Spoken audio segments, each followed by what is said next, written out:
Louvado seja nosso Senhor Jesus Cristo, meus amados irmãos, minhas amadas irmãs.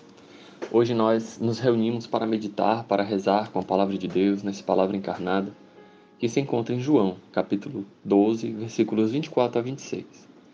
Por isso, invoquemos a presença do Espírito Santo e juntos coloquemos o nosso coração em comunhão com a vontade de Deus. Vinde, Espírito Santo, enchei os corações dos vossos fiéis e acendei neles o fogo do vosso amor.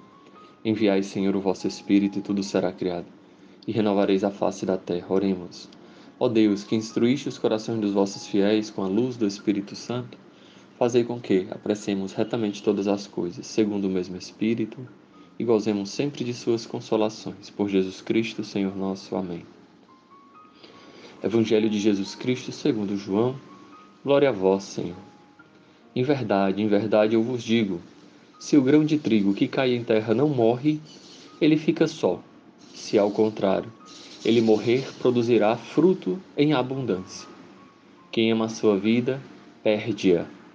Quem deixa de se apegar a esta vida neste mundo, guardá-la para a vida eterna. Se alguém quiser me servir, siga-me, e lá onde eu estiver, lá também estará o que me serve. Se alguém me servir, o Pai o honrará. Meus irmãos, o Evangelho de hoje, escolhido pela Santa Igreja, em vista da festa de São Lourenço, tem um sentido litúrgico muito preciso. Lembrar a vida desse mártir, que é muito conhecido especialmente em Roma, e lembrar a forma como ele foi morto, assado vivo. Ele foi colocado numa grelha para poder ser assado no momento da sua morte. E disse que, perante o mundo, obviamente, um momento de maior sofrimento que uma pessoa poderia ter, né? Morrer uma morte humilhante perante o mundo, sofrendo um sofrimento terrível que a gente não consegue nem imaginar a dor que é. Mas, no fundo, ele sabia que estava ali recebendo uma grande graça, a graça do martírio, realizando a vontade de Deus, testemunhando com sua fé, não só com suas palavras, mas com o derramamento do seu próprio sangue. Disse que, no momento em que ele estava sendo assado, até ironizava com os soldados, né? Podem virar, porque esse lado já está bem passado. Imaginemos, meus irmãos, diante de um momento de grande sofrimento, ele conseguia até mesmo sorrir, né? E ser irônico com aqueles carrascos dele. Isso foi motivo de muitas conversões. Parece que o Evangelho se atualizou na vida dele de maneira concreta. Se o grão de trigo não cair por terra e não morrer, ele não gera frutos. Eusébio de Cesareia, há muito tempo atrás, século IV, se não me falha a memória, dizia que o sangue dos mártires é semente de novos cristãos. É esse grão de terra que, morrendo, gera frutos para a vida da igreja. Acredito que para nós, meus irmãos, minhas irmãs, especialmente aos olhos do carisma, a necessidade de querer ser o menor, de querer ser o mais baixo, o mais pequeno, para poder gerar frutos. Nunca fazer as coisas por conta própria. Deixar com que a mortificação interior e a mortificação da própria vontade, dos desejos do ter, do poder e do prazer, possam morrer para gerar frutos para a vida eterna. Vejamos que a força do nosso apostolado, do nosso serviço, não provém de nós mesmos, provém da graça de Deus. E é por isso que existe uma força espiritual, uma unção espiritual naquilo que nós fazemos e que ninguém conhece. A nossa mortificação interior e a nossa oração. Se o nosso serviço ele é somente um trabalho, algo que nós realizamos de modo mais ou menos consistente, mas que não é acompanhado pela oração, pelo crescimento espiritual, e a gente nota que não dá frutos. Por quê? Porque não passou pelo crivo do Evangelho. Se o grão de trigo não morrer, ele não gera frutos. Mas, se ao contrário, ele morrer, ele gera frutos em abundância. Nas nossas casas de acolhimento também, vejamos, os irmãos precisam morrer para o homem velho, para crescer para o homem novo.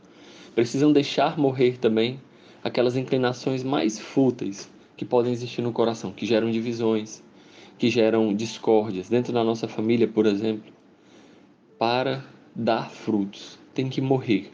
Deixar o homem velho morrer para poder dar frutos. Quem é muito apegado à sua própria vida, normalmente de uma maneira desordenada, né? Santo Agostinho dizia, o amor desordenado de si até o desprezo de Deus. Essas pessoas normalmente têm um apego desordenado de si, por medo de perder, acabam se fechando, vivendo uma indiferença, fechando-se num casulo, né? Pensando que ali vão se desenvolver. Não, de modo nenhum. Na nossa vida humana existe um dinamismo criado pelo próprio Deus, que quanto mais você se doa, mais você se sente realizado, né? Quanto mais você se entrega, quanto mais você se consome, mais você é realizado. Lembro de uma vez, partilho com vocês, meus irmãos, minhas irmãs, durante a confissão, falei várias coisas para o padre, desabafei, né? Falei meus pecados e tudo mais. E partilhei também com ele de algumas dificuldades na minha vida, no meu serviço, na minha caminhada. E ele disse uma coisa que me tocou até hoje, isso já fazem cerca de 10 anos. Ele disse, filho, presta bem atenção. Você já viu uma vela? Eu, claro, padre. A vela que muito chora, vocês sabem essa expressão chorar é derrama a cera, né? A vela que muito chora é porque a chama está baixa, está pouca, né?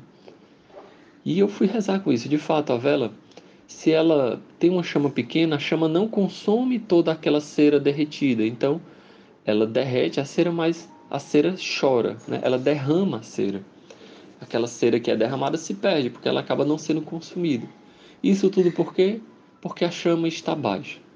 Também na nossa vida, no nosso fervor, nosso amor a Deus, se nós tivermos uma chama pequena, meus irmãos, nós vamos simplesmente chorar, desgastar-nos, sofrer, mas ao mesmo tempo perder aquela cera. E aí vamos estar gastando em vão os dons que Deus tem nos dado. Mas se pelo contrário, o nosso coração é inflamado, um coração adorador, um coração que está tudo disposto pelo Evangelho, pela vida de santidade, esse sim, esse se consome, consome tudo. E pelo contrário, ao invés de chorar, derramar cera no chão, ele, como uma vela acesa, aponta para o céu. Essa é a grande beleza da vela. Ela consome tudo que está embaixo e aponta para o céu. Se alguém me quiser servir lá onde eu estou, ele também estará. Com o exemplo de São Lourenço, nós temos essa grande graça de ver que acompanhar a Cristo, a graça do martírio é isso, acompanhar a Cristo até a sua morte. Onde Cristo está, nós estaremos também. Não somente com palavras, mas com atitudes também, meus irmãos. Vejam, o martírio não é uma grande graça pelo sofrimento que se aguenta, como uma forma heróica que se consegue sofrer muito. Não, o martírio é uma grande graça porque se está com Cristo. Nós também, nos nossos pequenos momentos de sofrimento, talvez não sofrendo martírio na carne, mas a martírio no espírito, né? Como a igreja ensina o martírio branco, sofrendo talvez as humilhações, as provações, as tentações que resistimos e parecem nos doer na carne, nós também podemos estar com Cristo, de certo modo crucificado, completando em nós aquilo que faltou à cruz de Cristo, como diria São Paulo. E se alguém me servir, o Pai o honrará. O Evangelho termina dessa maneira gloriosa. A honra do Pai que é entregue àquele que serve a Cristo. Louvado seja nosso Senhor Jesus Cristo. Para sempre seja louvado.